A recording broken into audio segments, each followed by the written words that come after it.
సినీ రంగంలో అనేక సమస్యల వలయం సినిమా రంగం. పైకి అనేకమైనటువంటి తలుకు మెలుకులతో కనిపిస్తూ కోట్లాది రూపాయలను కనిపిస్తున్నటువంటి సినిమా రంగంలో అత్యంత పేదరికంలో ఉన్నటువంటి వారు కూడా ఎక్కువ మంది ఉన్నారు. అనేక సమస్యలతో అవకాశాలు వచ్చినట్టే వచ్చి మళ్ళీ చేజారుతున్నటువంటి పరిస్థితులు కూడా అనేకం. ఇటువంటి నేపథ్యంలో అనేక రకాల్లో ఉన్నటువంటి నటీనటులను పరిచయం చేయడమే బిల్టీవీ ఉద్దేశం. అందులో భాగంగా అనేక సినిమాలలో నటించి అదేవిధంగా జూనియర్ హరికృష్ణగా సినిమా ఇండస్ట్రీలో పేరు గాంచినటువంటి వ్యక్తి రామ్ రెడ్డి గారు. సేమ్ టు సేమ్ జూనియర్ మనము చూసిన వీడియోలో కనిపిస్తూ ఉంది. జూనియర్ హరికృష్ణ లాగానే ఉంటున్నటువంటి ఆయనని సినిమా ఇండస్ట్రీ మొత్తం కూడా జూనియర్ హరికృష్ణ లాగానే పిలుస్తూ ఉంటారు. అందుకే ఆయనని ప్రత్యేకంగా పిలిపించి బిల్టీవీ పరిచయం చేస్తుంది ప్రేక్షకులకి. సార్ నమస్తే అండి. నమస్తే అండి. మీ అసలు పేరేంది? గొందేశ్ రామనారెడ్డి అండి. రమణారెడ్డి. ఓకే. ఎక్కడ మీ ప్రాపర్ ఎక్కడ? వైజాగ్, గాజువాక, పెదగేంటాడ, సిద్ధేశ్వరం సార్. ఓకే. మీరు మరి జూనియర్ హరికృష్ణ అని ఇండస్ట్రీ మొత్తం అంటుంది, ఎందుకని? నా రూపం ఆ దేవుడిచ్చిన రూపం. ఓకే. హరికృష్ణ గారు సచివన్ గారి ముందు కూడా గతంలో హరికృష్ణలాగా ఉంటామని మా విలేజ్లో అనడం. అలాగే ప్రతి ఒక్కరు కూడా అంటే ఒకసారి చూద్దాం కదనేసి టిక్ టాక్ కూడా అలా చేస్తూ ఉంటుండే. హరికృష్ణ వీడియోలు చేయంటే హరికృష్ణ వీడియోలు చేశాను. అప్పుడు కూడా హరికృష్ణ వీడియోలు కంటిన్యూ చేయడం. ఆ వీడియో చాలా వైరల్ అవుతుంది. హరికృష్ణగా వీడియో చేసిన వల్ల చాలా వైరల్గా అవుతుంది. అప్పుడు హరికృష్ణగా నేను వచ్చేసిన మేకప్ కూడా ఆ విధంగా తయారైపోతుంటారు. Okay sir. ఓకే. మరి ఇప్పటికి నువ్వు అనేక సినిమాలలో కూడా నటించావు కదా. సినిమాలో నటించినప్పుడు పేరు ఎక్కువ వచ్చిందా, జూనియర్ హరికృష్ణ లాగా ఉన్నప్పుడు వచ్చిందా? ఎట్లా నీకు సినిమా అవకాశాలు ఏ విధంగా వచ్చాయి? సినిమా అవకాశాలు అంటే ఈ టిక్ టాక్ చేస్తుండగా కొంతమంది పిలిచి ఇలాగ అడగడం జరిగింది. హరికృష్ణలాగా ఉంటాం అనేసి హరికృష్ణ వీడియోలు చేసిన కండి నా ఇన్స్టాగ్రామ్ కానీ ఫేస్బుక్ కానీ ఇవన్నీ కూడా వైరల్ అయ్యాయి. హరికృష్ణ వీడియోలు చేసిన కండి హరికృష్ణ ప్రతి ఒక్కరు కూడా నా పేరు అనేది తక్కువ హరికృష్ణని పిలుస్తారు. సినీ ఫీల్డ్లో కానీ సోషల్ మీడియాలో కానీ నా ఫ్రెండ్స్ మొత్తం హరికృష్ణనే పిలుస్తారండి. ఇప్పటికి ఏ సినిమాలలో మీరు నటించారు? వాల్తర్ వీరయ్య, టైగర్ నాగేశ్వరరావు, గేమ్ చేంజుడు, కానీ అనేక రకాలుగా 38 సినిమాల దాకా చేశాను. షార్ట్ ఫిల్మ్లో 10 చేశాను. వెబ్ సిరీస్ 15 చేశాను. వాల్తర్ వీరయ్యలో బ్రాండ్ పగల కొడుతుంటే వెనకాల కానిస్టేబుల్ ఆ మూవీలో ఉంటాను. కానిస్టేబుల్గా ఉంటాను. ఓకే. ఈ గేమ్ చేంజర్లో ఎస్ఐ అండి. మీటింగ్ అవుతుంటే మీటింగ్ కాడ ఉంటాను ఎస్ఐగా. ముందు స్టేజ్ ముందునే ఉంటాను. ఓకే. ఇంకా ఏమేమి సినిమాలు? వాల్తర్ వేరేలో రవితేజతో ఫైట్ చేశాను. అలాగే మరి వైజాగ్ స్టీల్ ప్లాంట్ కోసం చాలా కష్టపడి సినిమా తీశారు మా ఉక్కు సత్యారెడ్డి గారు. ఆ సినిమాలో నాకు చాలా అవకాశం ఇచ్చారు. అతను చాలా డైలాగులు కూడా ఇచ్చారు ఆ సినిమాలో. ఉక్కు సత్యాగ్రహం సినిమా. సత్యాగ్రహం. ఆ సినిమాలో నాకు అతను కోరుండి మీసాలు ఉన్న ఆయన కావాలి అంటే అతను సరే అనేసి నాకు పిలిచి యాసం ఇచ్చారు. అందరూ కూడా సినిమాలో చేశాను. స్టార్ట్ అయిన కానీ ఇంటర్వ్యూలు అయ్యే పోకుండా దాకా కనబడతాను సినిమాలో. మంచి డైలాగులు ఇచ్చారు, పవర్ఫుల్ డైలాగులు. హీరోని పట్టుకొని తీసుకుని వెళ్ళడం, పిలిచి పట్టుకొని తీసుకెళ్ళడం, హీరోని సముద్రంలో కూడా పిలిచి పట్టుకోవడం, దొంగల ముఠాకి ఆ హీరో సత్యారెడ్డి గారు హీరో అతను దొంగలకు అప్పచెప్పడం, అవన్నీ కూడా మంచి డైలాగులు మంచి అవకాశం ఇచ్చారు నాకు. మంచి ఉక్కు సత్యాగ్రహం ఒక వైజాగ్ స్టీల్ ప్లాంట్ కోసం అండి.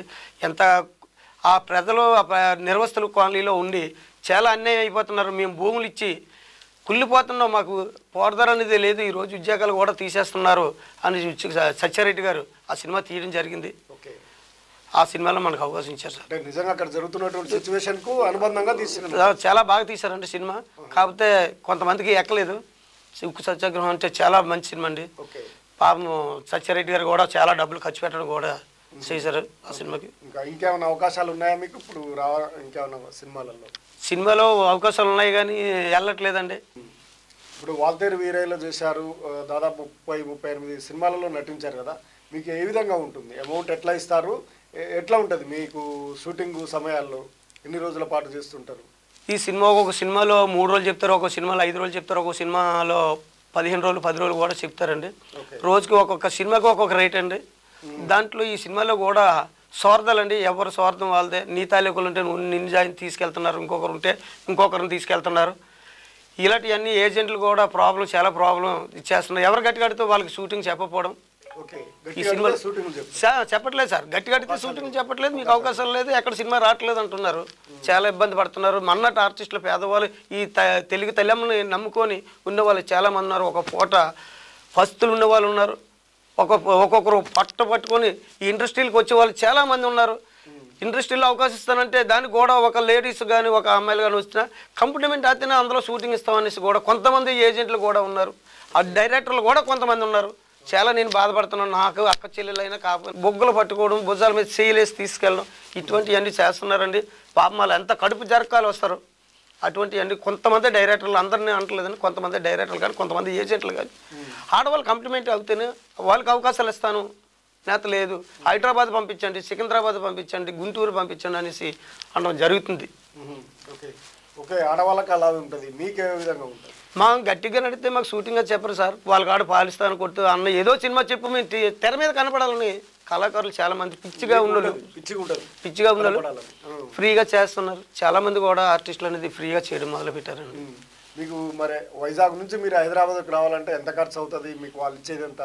మీకు ఏమైనా మిగులుతుంది? అసలు ఏం మిగిలి సార్, పిచ్చి సార్. ఇంకా అంతే రూమ్ రెంట్ ఎక్కువ సార్ హైదరాబాద్లో.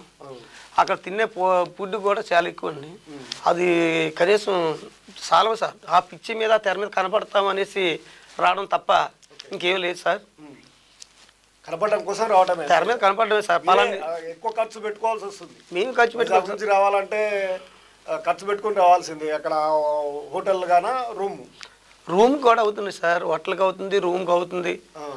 ఇంకా ఏంటంటే సినిమా పిచ్చి మీద ఉన్న వాళ్ళు ఇంట్లో వస్తువులు అమ్మేసో తనఖా పెట్టుకోను ఏదో దేని మీద దాన్ని తీసుకుని వచ్చి దాన్ని ఎవరు కూడా గుర్తించట్లేదు సార్. దాన్ని గుర్తించట్లేదు, ఏజెంట్లు గుర్తించట్లేదు, ఒక డైరెక్టర్లు గుర్తించట్లేదు. ఎవరికి ఇష్టం వచ్చినట్టు వాళ్ళు చేసుకుంటున్నారు. నటనతోటి నటించేయడం ఇవన్నీ ఏం చూడరు, పెద్దగా ఏం చూడరండి. వారికి సంబంధించిన వాళ్ళకే ఎక్కువ ప్రియారిటీ ఇస్తుంటారు. వాళ్ళు ఇలా ప్రతిభ ఉండి కళాకారులుగా ఉండి కళను నమ్ముకున్నటువంటి వాళ్ళు ఎంతమంది ఉంటారు మీకు తెలుసు? మీరు అక్కడంతా చూస్తుంటారు కృష్ణనగర్లో దగ్గర లక్షల మీద ఉంటారు సార్. ఇంతమంది అంటున్నాను, లక్షల మీద ఉంటారు. ఓకే, అందరి పరిస్థితి కూడా అంతే సార్. ఇంటి దగ్గర ఏదో ఒకటి చెప్పడం, సినిమాలలో మాకు అవకాశం వస్తుందని అక్కడికి వచ్చి ఉండటం. అవును సార్, వస్తువులు ఉండటమే ఇదే జరుగుతూ ఉంది ఇంకా కూడా ఈ ఆధునిక యుగంలో కూడా. అవును సార్. మరి మీకు టిక్ టాక్లో దీంట్లో మీకు మంచి పేరు వచ్చింది. సినిమాలలో ఎందుకు అంతగా అవకాశం ఇవ్వట్లేరు? సినిమాలు అంటే అదే కదా సార్ చెప్తున్నాను, ఎవరు స్వార్థం వాళ్ళు. నటన చేసినారు కదా, దాదాపు హరికృష్ణకు సంబంధించినటువంటి అనేక డైలాగులు కానీ దానికి సంబంధించిన నటన పూర్తిగా చేసినారు మీరు. అవును సార్. మరి మీకు ఎందుకు రావట్లేదని మీరు అనుకుంటున్నారు? ఎవరు కూడా అందులోనంటే ఇంకా గుర్తించట్లేదు సార్. మేము కష్టపడి పైకి వస్తున్నాము, డ్యూటీలు అనుకున్న తల్లిదండ్రులు వదిలేసి, భార్య పిల్లలు వదిలేసి, కూడా అక్క చెల్లెలు వదిలేసి ఆ ఫీల్డ్లో మేము ముందుకు రావాలి, మాకు మంచి పేరు రావాలి అనేసి మేము ముందుకు వద్దామంటే ఎవరు కూడా మమ్మల్ని గుర్తించట్లేదు సార్. దానివల్ల చాలా ఇబ్బంది పడుతున్నాం. కానీ ఇన్స్టాల్లోనే టిక్ టాక్లోని ఇలాంటి వాటిలో అన్నిట్లో కూడా గుర్తించారు, కానీ సినీ ఫీల్డ్లో మాత్రం ఎవరు కూడా గుర్తించట్లేదు. ప్రేక్షకులు గుర్తిస్తున్నారు. అవును సార్. అవును సార్. సినిమా ఫీల్డ్లో మాత్రం అవకాశాలు ఇవ్వట్లేదు. అవును సార్. ఎక్కడి నుంచి వచ్చారు మీరు? వైజాగ్ గాజువాక అండి, పెదగంట సిద్ధేశ్వర నుండి వచ్చినారు. ఇప్పుడు లేదండి, ఇప్పుడు హైదరాబాద్ నుండి హైదరాబాద్కి పోయినారు. హైదరాబాద్ పోయి మళ్ళీ ఇటు వచ్చినారు. హైదరాబాద్లో ఎక్కడికి వెళ్ళారు ఈరోజు? హైదరాబాద్ ఇక్కడ బిగ్ బాస్ కానీ వెళ్ళాం సార్. చెప్పగలం. బిగ్ బాస్ లో మీకు అవకాశం వస్తుందా? ఏమన్నారు? బిగ్ బాస్ లో మీకు అప్లికేషన్ పెట్టాం సార్. మనం ఒక ఆడిషన్ ఇచ్చాం. తర్వాత మీకు ఇంటికి ఫోన్ వస్తుంది, మీరు తర్వాత రండి, మీకు ఫోన్ వచ్చి వెంటనే రండి అంటున్నారు. మరి అంతా దేవుడి దయ వస్తుందా లేదా? అవకాశాల కోసం ఇట్లా పోయి రావడమే ప్రతిదానికి. ఇలా ఎన్నిసార్లు తిరిగి ఉంటారు? చాలా సార్లు తిరిగాం సార్. 100 ఆడిషన్లు చేసామంటే కనీసం ఒక 2 ఆడిషన్లకి కూడా సినిమాకి వెళ్ళడం కష్టం సార్. 100 ఆడిషన్స్ పోతే 1-2 కష్టం సార్. అది కూడా ఓకే. దాంట్లో కూడా చిన్న పాత్రలు, అది చిన్న పాత్రలు ఒక రోజు ఉంచేసి షూటింగ్ చెప్తాను లేక టైం ఖాళీ ఉండేటప్పుడు అంటున్నారు, బాగా వెళ్ళిపోమంటున్నారు. కొన్ని వందలకి వెళ్తుంటారు ఆడిషన్స్. ఓకే, ఎంత ఖర్చు అవుతుంది మీకు మామూలుగా వైజాగ్ నుండి ఇక్కడికి రావడానికి? వైజాగ్ నుండి రావడానికి కాదంటే అలా మాకు ఎలా లేదన్నా సార్ 5,000 రూపాయల దగ్గర అవుతుంది సార్. అప్ అండ్ డౌన్ 5,000 రూపాయలు అవుతుంది. ఖర్చులు అన్నీ పోను 5,000 ఖచ్చితంగా పెట్టుకొని 100 సార్లు వస్తే మీకు వచ్చే అవకాశం కనీసం 1-2 రోజులు మాత్రమే మీకు వచ్చేది. మరి దాంతో మీ జీవనం ఎట్లా గడుస్తుంది? మరి ఇంకా మీకు లాసే కదా. వాళ్ళు ఎంత ఇస్తారు మీకు ఒక రోజుకు 2 రోజులకి ఒక్కొక్క సినిమాకు? ఒక సినిమాకు 600 ఇస్తున్నారండి, ఒక సినిమాకి 1000 రూపాయలు ఇస్తారు ఒక రోజుకి సార్. ఓకే. ఒక సినిమాకి 1000 రూపాయలు ఇస్తారు, ఒక సినిమాకి 1500 ఇస్తారు సార్. ఇంకా అంతకంటే ఎక్కువ సార్. ఓకే. ఒక వారం రోజులు 15 రోజులు చెప్తారు కదా అనుకుంటాం, ఆ ఒక్కరోజు చేసి కూడా పంపించేస్తారు సార్. మళ్ళీ మీకు రేపు ఫోన్ చేస్తానులే మీరు వద్దరుగలే అంటారు సార్. అంతే. ఇక ఆయన 5000 ఖర్చు పెట్టుకొని 100 సార్లు, అంటే మీరు 100 సార్లు వచ్చి 1-2 సినిమాలు, అంతే సార్. అది 1000-1500లకు మాత్రమే. అంటే చాలా ఆర్థిక పరంగా కూడా లాస్ అవుతుంది. అవును సార్. మీ కుటుంబ పరిస్థితి ఏంది? మా కుటుంబం అంటే మేము తీసుకెళ్తేనే తప్ప ఇంకా ఇంటికాడ కూడా తిన్నందుకు ఏం లేదండి. మా ప్రైవేట్ జాబ్ చేస్తున్నారు అంటే అదే పరిస్థితి, మీ మీద ఆధారపడదు కుటుంబం కూడా. అంతే సార్. కాకపోతే ఏంటంటే మీరు మరి ఎందుకు అంత ఆసక్తి మీకు ఈ సినిమాలకు రావాలని? మనం ఒకసారి సరే తెర మీద కనపడాలనే ఒక పిచ్చి సార్. ఇప్పుడే కదా, చిన్నప్పటికంటే కూడా అలాగా ఉండేది. గతంలో కూడా నేను హైదరాబాద్లో 2-3 రోజులు పడుకునే రోజులు కూడా ఉండండి. అప్పుడు చిన్నప్పుడే నాకు ఒక 18 సంవత్సరాలు 20 సంవత్సరాలు అవుతాయి సార్. అక్కడ హైదరాబాద్లో కూడా వెళ్ళి పడుకొని ఉండే రోజులు ఉన్నాయి. తర్వాత వచ్చాం, ఇంక ఈ సినిమాలో చేయలేము, ఇంకెళ్ళలేము అన్నట్టు వాళ్ళు వెళ్ళలేము, పేదవాళ్ళు గుర్తించే వాళ్ళు ఎవరూ లేరు. ఎందుకు ఇంత కష్టపడి మనం వెళ్తున్నాము, వేస్ట్ అండి, మనల్ని ఎవరు గుర్తించరు ఇక్కడ అనేసి అనుకున్నాం సార్. అలాగా ఈ టిక్టాక్ ఇన్స్టాగ్రామ్ వచ్చిన తర్వాత కొద్దిగా అలా అయిన తర్వాత ఇప్పుడు నా ఇండివిజువల్గా ఇలా ఈ హార్ట్స్కి వెళ్ళగాలి మన డైలాగ్ చెప్పిన వల్ల కొన్ని సినిమాలకు అవకాశం ఇచ్చారు. 38 సినిమాల దాకా చేసాం సార్. అటుపక్క డ్యూటీ చేసుకుంటూ ఇటుపక్క ఇది సార్ నైట్ డ్యూటీ మార్చుకుంటున్నాం. షూటింగ్ ఉండే రోజుని నైట్ డ్యూటీ మార్చుకుని నైట్ డ్యూటీకి వెళ్తున్నాం, పొగులేం వచ్చి ఇక్కడ షూటింగ్ చేస్తున్నాం సార్. ఉన్నారు కదా సినిమా యొక్క పరిస్థితులు, లక్షలాది రూపాయలు ఖర్చులు పెట్టి పేదవాళ్ళైనా ఈ కళ కోసం కేవలం నటించాలి, మేము కూడా తెరపైన కనపడాలనే ఆసక్తి, అదేవిధంగా నటనపై ఉన్నటువంటి ఇంట్రెస్ట్, ప్లస్ వారికి ఉన్నటువంటి ప్రతిభ ఉన్నవారే వెళ్ళడానికి ప్రయత్నం చేస్తారు. అది ఎవరైనా ఏ రంగంలో అయినా అంతే. నాకు ఈ రంగంలో ప్రతిభ ఉంది కాబట్టి నేను ఈ రంగంలోకి వెళ్ళాలని ఎంచుకుంటాను. అటువంటి ప్రతిభ ఉన్నటువంటి వారు పైసలు లేకుండా లక్షలాది రూపాయలు ఖర్చు పెట్టుకొని రోజుల తరబడి, వందలాది రోజుల తరబడి వెళ్ళినా 1-2 అవకాశాలు కూడా రానటువంటి పరిస్థితి. కొంత లక్షలాది మంది ఈ 2 తెలుగు రాష్ట్రాల్లో ఉన్నారంటే అతిశక్తి కాదంటున్నారు. అంటే వాస్తవానికి జూనియర్ హరికృష్ణ అంటే దాదాపు అందరికీ నోటెడే, అయినా అతనికే అవకాశాల విషయంలో వచ్చేసరికి ఇటువంటి పరిస్థితి మనం చూసాం. ఫిష్ వెంకట్ పరిస్థితి, ఎన్నో నటనలు చేసినటువంటి ఆయన పరిస్థితి కూడా అవకాశాలు లేక ఎంత తలకిందులయ్యారు. ఈ విధంగా లక్షలాది మంది ఇబ్బంది పడుతున్నటువంటి సినిమా ఇండస్ట్రీకి ఇటువంటి పరిస్థితి రాకుండా చర్మగీతం పాడాల్సినటువంటి అవసరం అయితే కనిపిస్తూ ఉంది.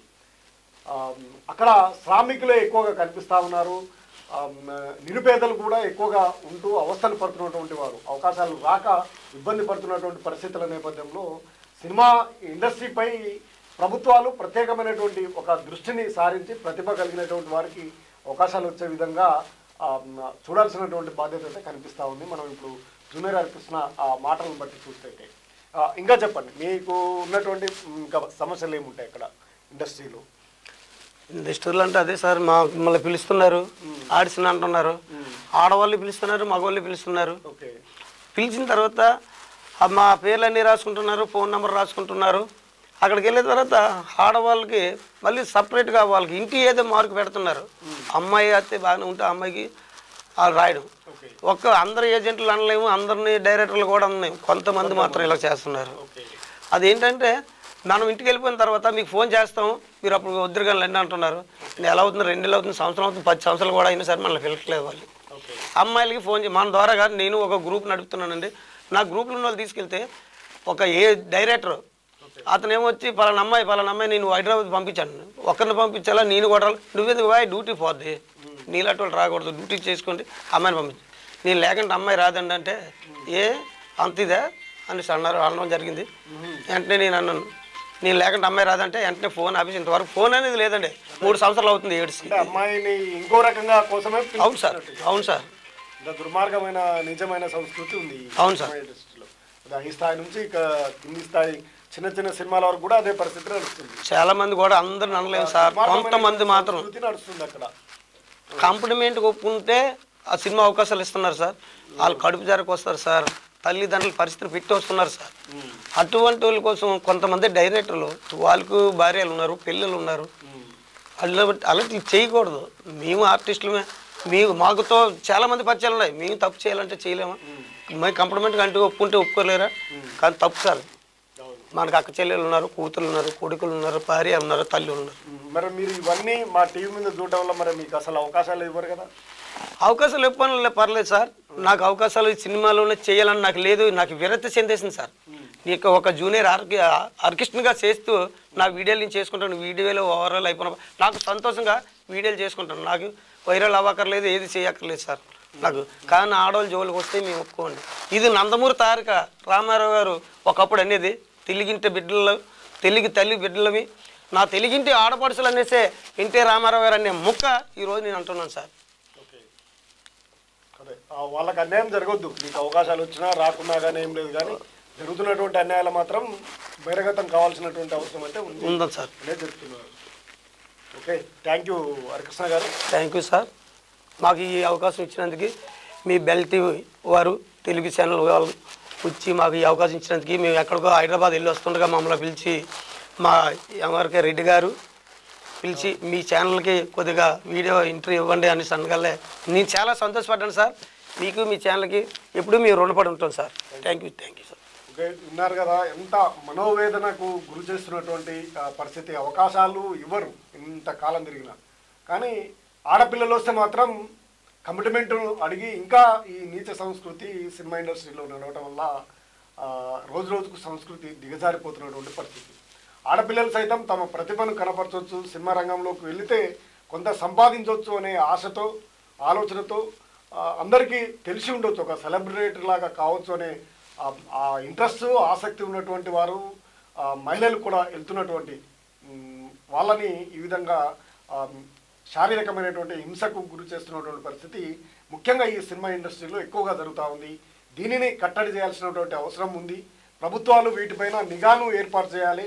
వాస్తవాలను చూసి ఎవరైతే ఇటువంటి చర్యలకు, అందరూ కాదని కూడా చెప్తా ఉన్నారు, ఎక్కువ మంది చేస్తూ ఉన్నారు, వారిపైన చర్యలు, చట్టపరమైనటువంటి చర్యలు తీసుకొని సినిమా ఇండస్ట్రీని కాపాడాల్సినటువంటి అవసరం అయితే ఉంది. అక్కడ ఉన్నటువంటి కార్మికులకు, చిన్న చిన్న ఆర్టిస్టులకు జరుగుతున్నటువంటి అన్యాయాలపై కూడా సమగ్రమైనటువంటి దర్యాప్తును జరపాలి. ప్రభుత్వం ఇస్తున్నటువంటి రాయితీలు, కోట్లాది రూపాయల రాయితీల్ని నిర్మాతలకు వెళ్తూ ఉన్నాయి. ప్రభుత్వం ఇస్తున్నటువంటి రాయితీలు, సదుపాయాలు, అవకాశాలను వాళ్ళే ఉపయోగించుకుంటూ ఇటువంటి చిన్న చిన్న ఆర్టిస్టులను మాత్రం వాళ్ళ పొట్టను కొడుతూ వారి యొక్క శరీరాలతో, వాళ్ళ యొక్క మనసులతో ఆటలాడుకుంటున్నటువంటి నీచ సంస్కృతి ఈ సినిమా ఇండస్ట్రీలో జరుగుతూ ఉంది. దానికి పులి స్టాప్ పెట్టాల్సినటువంటి అవసరం అయితే ఎంత. మరిన్ని అప్డేట్ కోసం చూస్తూనే ఉండండి.